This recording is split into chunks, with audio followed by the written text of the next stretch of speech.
Justin Ledet taking on Mark Godbeer.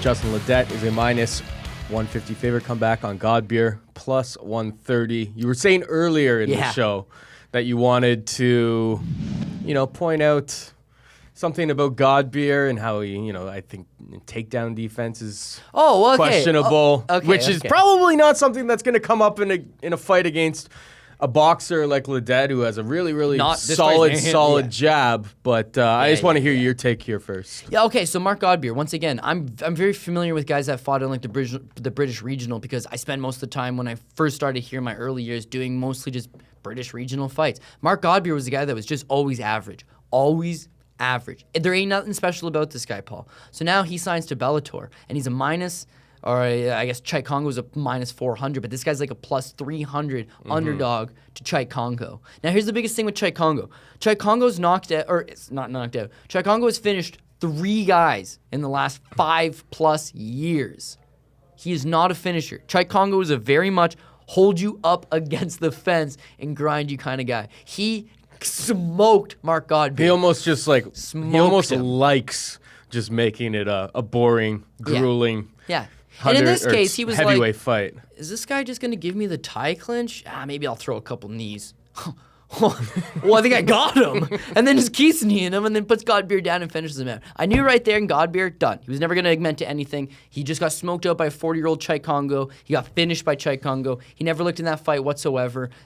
Gone. Kind of goes back to Bama, floats around a little bit. I was shocked when I saw the UFC pick this guy up. Shocked. Because I just didn't think he was ever up to snuff. Now, I think to myself with Justin Ledet. Justin Ledet, I had picked him over Chase Sherman. As is I, yeah. Chase the Sherman. Vanilla Gorilla. That's how you pronounce his name, though. So, yeah, we had picked him over Chase Sherman. Now, Chase Sherman's a tough dude for sure. But what we saw with Ledet is Ledet's a guy that's a former pro boxer. And he had a fast jab. And he had good hands. And he's always smiling. And he's kind of working on that ground game. But if you don't take him down, he's got good hands. Yeah. Chase Sherman was coming from that Alan Belcher gym. And he liked to stand a fair amount. So he tried to stand with Ledet. And I'll tell you what, he took some shots. And Ledet took a couple shots too. But Ledet had a great performance against him. Like a good, solid performance. What he did show in that fight, though, is he's lacking a little bit of punching power. Because Chase Sherman had been previously completely KO'd in his career. And he wasn't able to expose him like that. He hit him with the kitchen sink.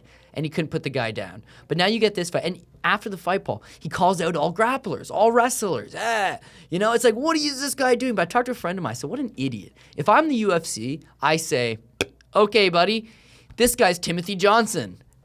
Have a go, Tim, because I want to see him. But they say, no, man, why would you do that to him? This guy's a villain. He's creating this persona, kind of like a Mike Perry. Hate him. Who gives a shit if you hate him? Because he's going to draw some attention at the end of the day. So I'm thinking, what did he do at the end of that fight? There was something weird that happened at the end of the fight between the two of them, wasn't there? Now that you mention it, yeah. I can't think of it off the top of my head, but there was some sort of altercation that went on. Yeah. Anyways, the guy talks shit. He's a shit talker. And he's not necessarily the biggest heavyweight. I mean, he's not tipping the scales at that 260 mark. 234, I think, for that fight against Sherman. Which is small for a heavyweight. But I give him the one thing is that he's mobile on his feet. He moves well. He sets his punches up well. Because he comes from this boxing background, he's able to get to these guys. When I look at Godbeer, he's herky-jerky and he's big. What he would want to do is ideally get you up against the cage, pull you, and get you to the ground. I don't know that works for 15 minutes. And I think against a guy like Godbeer, who I'm not big on his chin to begin with, it's like, he beat Austin Stewart his last time out. The guy's no good, right? He's got a decent little record, but he's not good.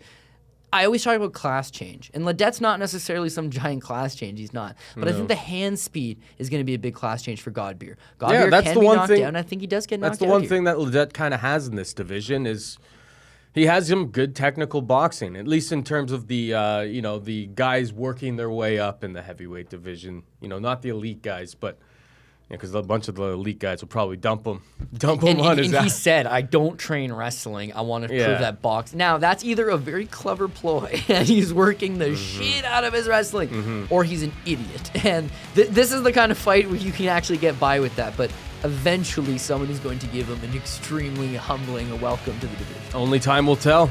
I'm with you. I like Ledet here as well.